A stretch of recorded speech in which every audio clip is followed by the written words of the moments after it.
예, 지난주엔 우리 주는 것이 받는 것이다. 이 말씀을 전했습니다. 기억하세요? 네. 이렇게 물질의 차원에서는 주면 손해인데, 그만큼 없어지는데, 마음의 차원에서는 주면 더 풍성해진다. 이게, 뭐랄까. 우리 지구에서 사과를 떨어뜨리면 땅에 떨어지는 것 같은 이런 중력만이 법칙이 아니라 이 사랑의 법칙도 꼭 기억을 하셨으면 해요. 그래서 근데 물질을 주려면 우선 마음을 먹어야 되잖아요. 줘야겠다라는 마음을 먹어야 되잖아요. 그렇기 때문에 결국에는 물질을 주는 것도 결국에는 손해가 아니라 결국 내 안에 더 큰 풍성함이 있고, 풍성한 마음일 때 실제로 이 풍성한 마음이 뭔가 끌어당기는 힘이 있어요. 풍요로운 사람은 더 풍요로워지고, 감사가 넘치는 사람은 더 감사할 일이 넘치는 게 바로 그래서 가능한 일입니다. 그러니까 역설이죠. 신비예요. 그런 차원에서 이렇게 응답하는 것, 감사하는 것, 이것도 결국에는 누구 좋으려고 한다? 나 좋으려고 한다. 내가 누군가에게 정확하게 그 감사를 사소한 것도 놓치지 말고 표현했을 때 오는 풍요가 있다. 그 말씀을 드렸습니다. 오늘도 응답과 관련된 말씀을 좀 이어가려고 합니다. 오늘은 이거예요. 삶 혹은 상황 있잖아요. 상황은 나에게 영향을, 이거야. 삶은 나에게 영향을 끼치는 주체가 아니라 나에게 영향을 받기를 기다리는 대상이다. 무슨 말이냐? 우리가 내가 힘든 일이 있을 때 힘들어 죽겠어. 나 아무것도 하고 싶지 않아. 나 기분이 별로야. 오늘은 일찍 퇴근하겠어. 마음은 이렇지만 실행은 못 옮기죠. 이렇게 상황에 영향을 받아서 내 삶이 결정이 나는 것이 우리가 당연한 듯이 생각하지만, 실은 삶은 나에게 영향을 주는 대상이 아니라는 거예요. 반대로 내 삶과 상황은 내가 영향을 끼치는 대상이라는 겁니다. 작년에 이렇게 참극성, 역극성 해가지고 막 플러스, 마이너스 이거 한창 한 적이 있었는데 기억하실지 모르겠어요. 하나님이 있고 내가 있고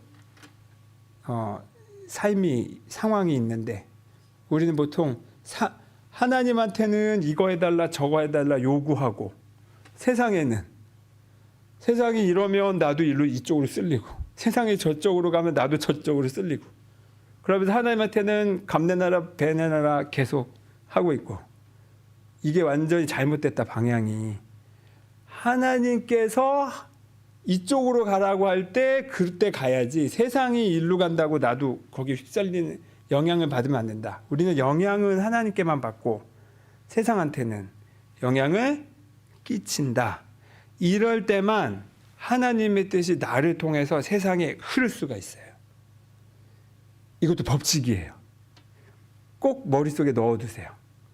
근데 우리는 대부분 반대 방향으로 하다 보니까 그러면 세상과도 멀어져요. 세상에 휩쓸려 다니면 다닐수록 삶은 더 괴로워지고 이렇게 떨어져 버려.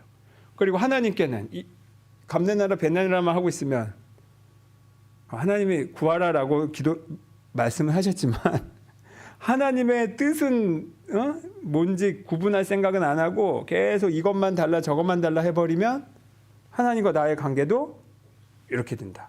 이렇게. 그러니까 세상과도 떨어지고 하나님과도 떨어지고, 이게 바로 우리가 살고 있는 대부분의 삶이었어요. 자, 그러면 여러분, 우리가 하나님께로만 영향을 받는다고 말씀드렸는데, 하나님께 영향 받는다는 게 뭘까요?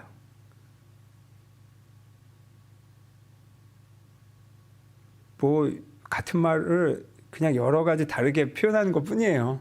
하나님께 영향을 받는다는 건 하나님의 뜻에 응답한다는 거예요. 응답.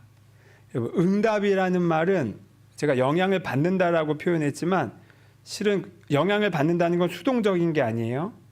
내가 적극적으로 어디의 뜻을 따를 것인가를 정하는 거예요. 그냥 가만히 있다가 뭐 하라고 해서 하는 그런 게 아니라 하나님 말씀만 하세요. 제가 할게요. 이런 적극적인 자세요. 적극적인, 그러니까 응답이라는 건 적극적인 나의 어떤 그 영향받음이다. 영향받으려고 하는 태도다. 이런 거죠. 그게, 그래서 그러면 하나님의 뜻을 내가 잘 알고 행동하겠어. 그럼 그 하나님의 뜻은 뭡니까?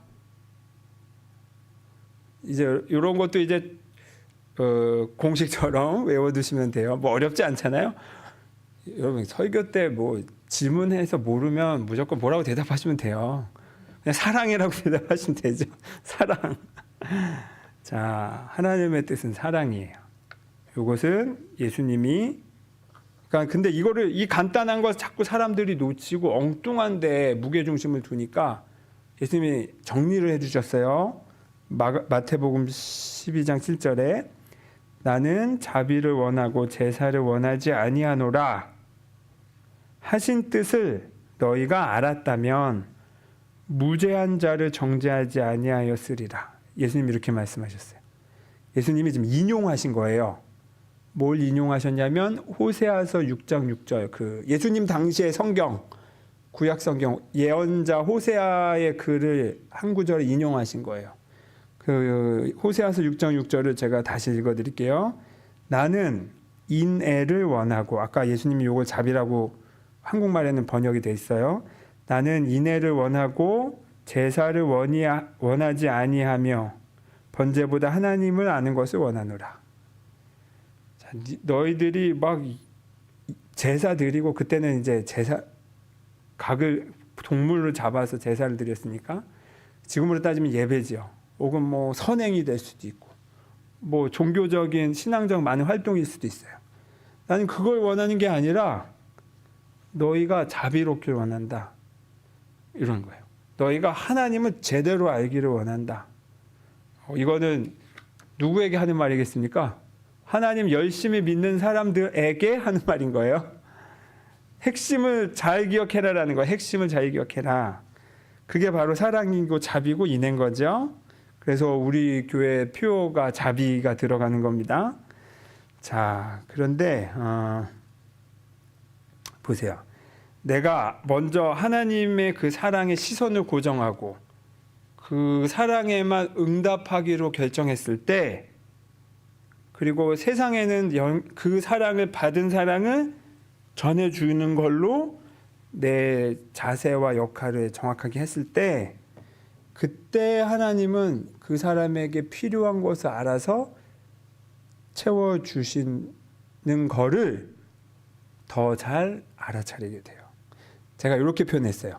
더 잘 알아차리게 된다고 표현했어요. 그 사람들만 하나님이 채워준다라고 말하지 않고 하나님이 채워주신 걸 더 잘 알아차린다. 왜 제가 이렇게 구분적으로 표현하나요? 하나님의 뜻을 모르고 정반대로 행하는 사람들도 하나님의 은혜 가운데 있긴 해요.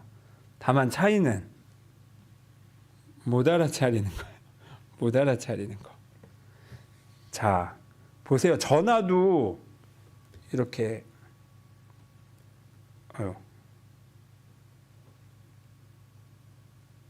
이렇게 거는 전화가 있으면 내가 사랑해라고 말을 하면 저쪽에서 들으려면 뭐가 있어야 돼요? 저쪽도 전화가 있어야 될 거 아니에요. 네, 마찬가지입니다. 우리가 이렇게 하나님의 은총을 누구나 다 사랑해라는 이 선물을 받고 있지만 내가 사랑으로 응답하지 않으면, 그러니까 수신기가 없으면 그거를 확인할 길이 없어. 그리고 나는 계속 뭐만 보게 돼요? 없는 거. 불행한 거, 원망스러운 거, 이것만 역시 삶은 지옥이야. 이렇게 하면 되는 겁니다. 이게 바로 차이예요. 자, 하늘은 스스로 돕는 자를 돕는다라는 표현이 있어요. 어디에 나오는 표현일까요? 저도 몰라요. 저는 의뢰 이런 표현 하도 많이 쓰니까 성경에 있는 표현인가 보다 이러고 알고 있었는데 그렇지는 않더라고요. 그래서 제가 이렇게 검색했더니 많은 목사님들이 이 표현은 기독교적인 표현이 아니다 라고 이렇게 반대하시더라고요. 맞아요. 기독교적인 표현이 아니에요. 하늘은 스스로 돕는 자도 돕고 스스로 돕지 않는 사람도 도와요. 그런데 차이는 뭘까요? 방금 말씀드렸듯이 이런 도움이 있는지를 아느냐 모르느냐의 관건이 있어요. 그래서 저는 스스로 돕는 자가 되시기를 여러분에게 권해드려요. 스스로 돕는 자가 뭐 다른 말이 아니라 나를 돌보셔야 된다는 거예요. 소중한 것에 투자를 하셔야 된다는 거예요. 내 시간과 정성과 관심을. 이 차이는 어마어마해요, 여러분. 이렇게 하나님의 선물은 이미 확실한데, 이미 모두에게 주어졌는데, 은총이, 그걸 우리가 은총이라고 말하죠. 그런데 그리고 결국에는 저는 이렇게 또 생각해요. 이 선물을 결국에는 다 알아보게는 된다. 근데 차이는 지금 알아보느냐 아니면 죽기 직전에 알아보느냐. 이 시간 차이가 어마어마하게 커요. 왜냐하면 내가 그거를 선물을 받기를 선택하지 않았기 때문에 그래요. 그리고 이것도 중요합니다. 제가 자주 말씀드리죠. 하나님은 야 내가 선물 줄게 하는데 안 받아? 야 받아 하면서 강제로 우리 주머니에 우겨넣진 않으세요. 그냥 늘 곁에만 두고 계시지. 무슨 말이냐? 우리의 자유의지를 존중하는 거예요. 아무리 좋은 것도 아이가 원치 않을 때는 절대 먹히지 않아요. 우리 집 아이처럼. 그리고 그래서 기다리는 것도 사랑이다. 이런 설교 제가 여러 번 했죠. 자, 그런데 이거요.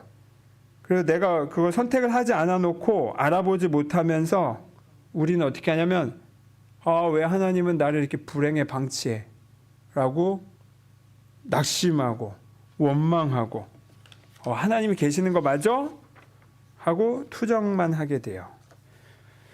문제는 이 불행과 이 실망하고 절망하고 낙심하고 원망하는 게 너무 오래됐어요. 그래서 너무 오래되면 뭐가 됩니까? 삶에 자꾸 반복하면 습관이 돼요. 그래서 머리를 거치지 않고 그냥 자동적으로 어떤 상황만 벌어지면 원망이 그냥 반사적으로 튀어나와요. 그냥 쪼그라드는 마음이 반사적으로 튀어나와서 숨어들고 싶고 이래요. 이게 불행이 습관이 돼서 그렇습니다. 이게 진짜 문제인 거죠. 그래서 막 뭐 하나님이 나에게 준 선물도 경험할 때도 있어요. 그런데 금세 잊어버리고는 다시 불행의 습관으로 돌아와요. 그리고 나에게 없는 것에만 온통 아까 말씀드렸지 생각이 쏠려가지고 역시 내 삶은 불행해 라고 스스로 결론을 내버려요. 자, 저는 그래서 신앙생활에서 중요한 거 첫 번째는 사랑을 깨닫는 것, 두 번째는 이 사랑이 지속될 수 있도록 새 습관을 들이는 거 라고 강조합니다. 저는 지금 사랑이 중요하다는 건 깨달았어요. 그리고 저는 두 번째 과정 중이에요. 아직도 습관이 들여지질 않아. 그래서 되게 노력해요. 왜? 이미 주어진 선물을 왜 나중에 받아요? 지금 내가 알아차리고 싶어서 노력을 하는 거예요. 선물을 받기 위해서가 아니에요. 선물은 이미 주어졌어요. 그런데 이게 선물을 줘도 있는 줄 모르고 징징거리고 제가 그러고 사니까 이제 이걸 멈추고 싶어서 새 습관 들일 노력을 하는 겁니다. 그리고 그게 바로 뭐냐? 새 습관 들이는 가장 좋은 방법은 뭘까요? 뭘까요? 우리가 지금 계속하고 있는 감사로 응답하기예요. 이것만큼 쉽고 간단하고 확실한 게 없어요. 새 습관 들이기에 이것만큼 중요한 방식이 없어요. 감사를 하지 않으니까 자꾸 어려운 거, 더 비싼 비용을 들여서 하는 거를 찾아다녀. 바보짓이죠. 저는 단호하게 바보짓이라고 생각해요. 물론 더 비싼 돈을 들여서 그걸 하는 거 자체가 잘못된 건 아니에요. 근데 굳이 그렇게 비싼 수업료를 낼 필요는 없잖아요. 감사가 제일 간단하고 확실하다. 그래서 우리가 계속 반복하고 있어요. 수요 신앙 강좌 때 여러분 많이 오시기 바랍니다. 너무 선물 같은 시간이에요, 정말. 저에게도 너무나 선물 같은 시간이에요. 했던 감사 또 해도 하나도 지루하지 않아요. 그래서 꼭 오시기 바랍니다. 근데 여러분, 우리가 삶이 당연한 듯이 불행할 때, 또 불쾌한 삶의 패턴이 매번 또 반복되는 것처럼 느껴질 때, 왜 나에겐 이런 일이 또 벌어지지? 라고 절망스러울 때, 세상에 원망할 이유가 100가지, 1000가지가 넘고 심지어 그 원망과 증오가 정당하다고 느껴질 때조차도 여러분은 다시 선택할 수 있어요. 그 순간에도 감사를 찾을 수 있어요. 그리고 그 감사를 찾을 때 여러분이 이전에는 그렇게 계속 반응했잖아요. 세상에 원망과 불평과 증오로 또 낙심으로 반응을 했잖아요. 그리고 펼쳐졌던 시나리오가 뭐 어디 좋습니까? 뻔하죠? 근데 이건 아는데 용기 내서 한번 감사를 선택했을 때 전혀 다른 시나리오가 펼쳐지기 시작해요. 그것은 여러분의 선택에 달려 있어요. 선물은 이미 주어졌지만 그것을 누릴지 말지는 우리의 선택이라는 거예요. 그래서 다시 선택할 수 있다. 그리고 그 감사를 다시 선택하고 응답함으로써 우리가 받아야 할 선물을 굳이 10년 뒤, 20년 뒤 그제서야 하도 삶의 풍파에 하도 후드려 맞아가지고 다른 게 뭐가 있을까 찾아서 그때 얻을 답을 왜 굳이 10년, 20년, 30년 미룹니까? 지금 누리면 되는데. 지금. 하나님의 선물은 지금 있다. 이거를 꼭 기억하셨으면 해요. 물론 나는 수업료를 많이 내고 싶어요. 고생도 더 많이 하고 싶고 시간도 더 많이 내고 싶고 에너지도 더 많이 내고 싶어요 하는 걸 하나님은 안 막으신다. 자, 그건 여러분의 선택입니다. 그리고 여러분의 선택이 아주 큰 영향력을 끼칩니다. 근데 저는 여러분을 축복하고 기도하는 입장에서 그걸 바라보는 저는 어떻겠어요? 수업료를 많이 내고 있으면 도와주고 싶잖아요. 그래서 저는 여러분에게 이렇게 말씀드리고 싶어요. 삶에 휩쓸리도록 나를 방치하지 말아라. 익숙한 불행에 나를 방치하지 말아라. 여러분, 묘하지만 불행은 익숙하고 행복은 낯설어요. 왜냐하면 우리가 불행의 경험을 너무 많이 했기 때문에 그래요. 상처가 많기 때문에 그래요. 그래서 보통은 사람이 어떤 선택을 해요? 익숙한 거 선택합니까? 낯선 거 선택합니까? 익숙한 걸 선택해요. 심지어 행복이 있는데도 불구하고 낯설어서 이렇게 놀래. 한 발 뒤로 물러서요. 그리고 불행한 익숙한 불행으로 자꾸 돌아와. 이게 습관이 됐기 때문에 그래요. 이거에 여러분 한번 이 물길을 멈추고 이제 다시 선택한다. 이 단어를 꼭 기억하셨으면 해요. 다시 선택한다. 가보지 않은 길인데 나는 한번 감사를 표현해 보겠어. 그리고 그것이 어떤 선물을 주는지 여러분 한번 경험으로 맛보아 아시기 바랍니다. 하나님이 어떤 은혜를 선물을 마련하셨는지 제가 떠들어서가 아니라 한번 하나님은 시험해 보세요. 어떤 걸 주시나. 성경에 나와 있는 말이에요. 하나님이 나를 시험해 봐라 이렇게까지 표현하셨어요. 11조 얘기하시면서 그거 저는 이 상황에서 똑같이 적용할 수 있다고 생각해요. 자, 그래서 여기서 중요한 건 내가 영향을 받도록 응답할 사람은 누구다? 응답할 곳은 어디다? 하나님이다. 하나님의 사랑이다. 오늘 성경 말씀 참 좋지 않아요? 이거를 세번역 성경으로 한번 이 화면에 띄워서 보이실까? 네. 세번역을 우리 한번 천천히 다시 읽어보겠습니다. 23절부터 시작. 그 무엇보다도 너는 네 마음을 지켜라. 그 마음이 바로 생명의 근원이기 때문이다.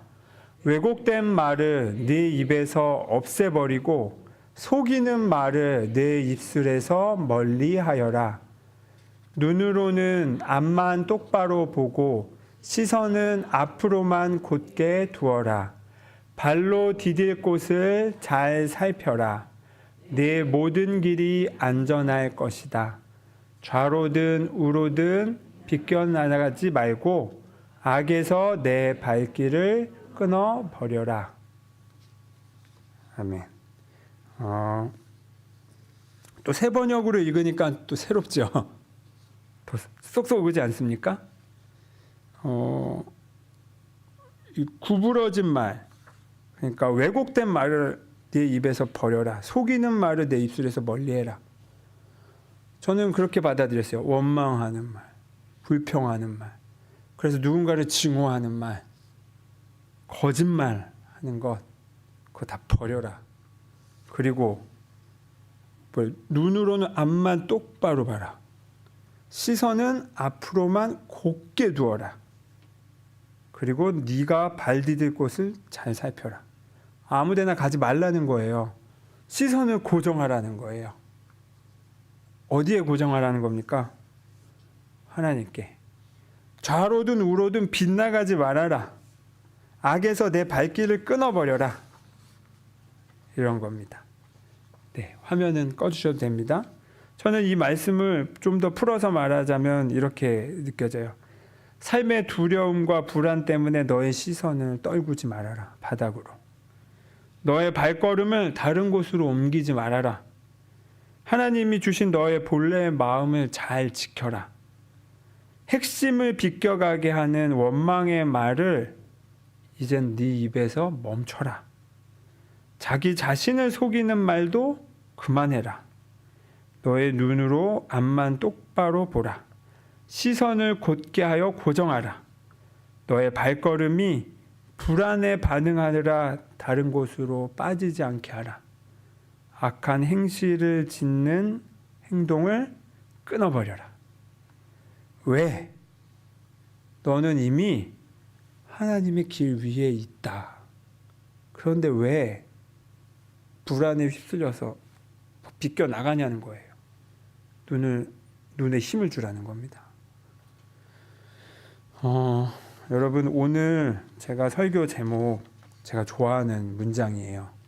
우리 함께 말해볼까요? 시작. 거울은 먼저 웃지 않는다. 멋진 말 아니에요? 거울을 보고 있는데 거울이 먼저 있는 경우 보셨어요? 그럼 바로 호러 영화가 시작되는 거죠. 공포 영화 때나 그런 장면이 나오죠. 거울은 절대 먼저 웃지 않는다. 거울에 비친 내 모습이 웃으려면, 내 모습이 웃으려면 어떻게 해야 돼요? 내가 웃어야 돼요. 하나님은 하늘은 스스로 돕는 자를 돕는다라는 표현, 그 표현은 완벽한 표현은 아니에요. 스스로 돕지 않는 자도 하나님은 선물을 줘요.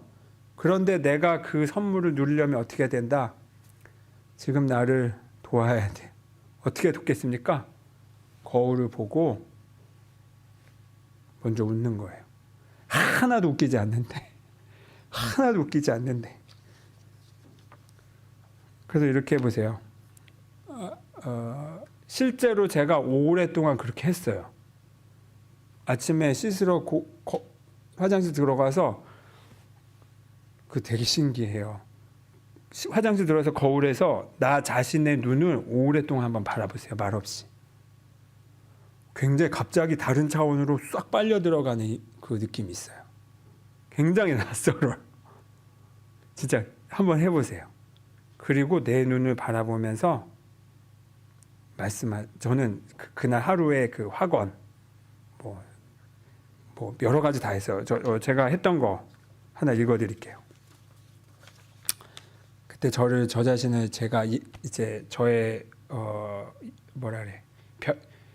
별칭을 저 자신을 들불이라고 저는 정했거든요. 그래서 제 이름을 부르는 거예요. 거울을 보고. 들불, 아침이다. 너를 긍정한다. 이유는 없다. 네가 존재하는 이상 세상의 모든 존재도 허용된다. 네가 있어서 고맙다. 네가 빛이라는 건 비유가 아니다. 사실이다. 물리적으로 너는 빛이 맞다. 네가 보는 게 전부라고, 네가 듣는 게 전부라고, 네가 생각하고 인지하는 게 전부라고 착각하지 말아라. 너의 존재는 너의 생각보다 크다. 그리고 누구를 보든지 그 사람도 크다. 오늘도 너 스스로 너의 왕자를 인정해라. 너의 세상이 너의 축복을 기다리고 있다. 오늘 하루가 너를 초대했다. 대답하겠는가? Yes. 이게 벌써 제가 한 8년 전에 쓴 거예요. 거울을 보면서 한 말을 제가 적었어요. 그때도 왕자라는 말 제가 썼네. 축복하는 자리는 왕만 할 수 있기 때문에 그렇죠. 여러분 한번 꼭 해보시기 바랍니다. 거울 앞에서 먼저 한번 웃어보세요. 그리고 나 자신에게 막 응원하는 말을 막 쏟아내줘 보세요. 야, 너 오늘 세상에서 제일 예쁘다. 꼭 백설공주 이야기가 아니어도 그렇게 말해주는 겁니다. 왜? 그건 교만해서가 아니라 하나님을 대신해서 내가 나 자신에게 말해주는 거예요. 그리고 그때만이 오늘 잠언의 말씀처럼 그렇게 시선을 고정하면서 가는 겁니다. 그리고 그 사람만이 내 곁에 있는 사람도, 불안에 시선이 흔들린 내 곁에 있는 사람도 또 원망과 낙심에 빠져서 그 원망과 낙심의 말만 하고 있으면 그 세상만 계속 반복돼요. 그리고 거기에 갇혀요.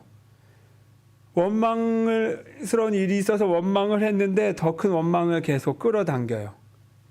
쳇바퀴 도는 겁니다. 거기가 지옥이지 않겠습니까? 자기가 하는 원망에 빠져나오지 못하는 게.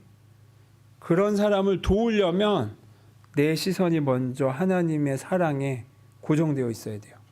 내가 그런 존재라는 것을, 하나님의 사랑받을 만한 존재인 것을 받아들여야 돼요. 그래야 누군가도 도울 수 있습니다. 여러분 먼저 거울을 보시고 웃으시기 바랍니다. 응답을 그렇게 먼저 하는 거예요. 오늘 제 설교가, 목사님의 설교가 아무리 개떡 같아도 여러분의 응답이 찰떡 같으면 그 순간 개떡같이 설교한 설교자 본인도 은혜 받는 거예요. 여러분의 찰떡 같은 응답으로. 그게 바로 응답의 힘이에요. 거울에서 먼저 웃을 때, 웃기로 내가 선택했을 때, 웃음으로 감사로 응답할 때 세상은 반드시 어떻게 된다? 같이 웃는다. 하나님은 먼저 웃고 계시니까. 자, 이거를 여러분 마음속에 잘 기억하셨으면 해요. 잠시 몇 초간 이 말씀을 곱씹은 다음에 응답하는 시간을 나누겠습니다.